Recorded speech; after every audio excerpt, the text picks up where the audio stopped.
channel! Today I'm going to be showing you how to prepare some of the best escabeche ever. I know this may seem healthy, but try it on some nachos and life just doesn't get any better. Let's get started. Start off by boiling some cauliflower and a few sliced carrots in some salted water. While they're cooking, in a separate pan, add half a cup of olive oil. You're going to fry up 2 onions on a low heat.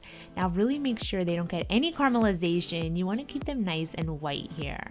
3 sliced up jalapenos went in, and notice guys how I completely removed all the white inner part of the jalapeno. This is going to ensure that there won't be any spiciness whatsoever. Lastly, add a sliced up cabbage, and I'm using fresh thyme and bay leaves as my herbs that'll give this escabeche its signature taste. Add 1 to 2 tablespoons of salt and a bit of pepper. Continue to mix it around on that low heat until the vegetables cook down and release all of their natural water. All of their juices is going to ensure that this escabeche is going to be super flavorful.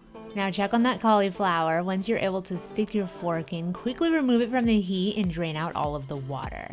Add the cauliflower and the carrots to the rest of the veggies. I'm going to be adding at this point 1 cup of apple cider vinegar and a half a cup of water.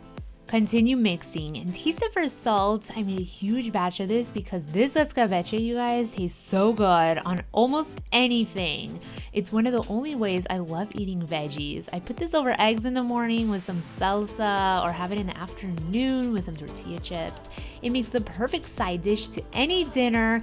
I kid you not. Once you try this, there's just no way that you could live without it.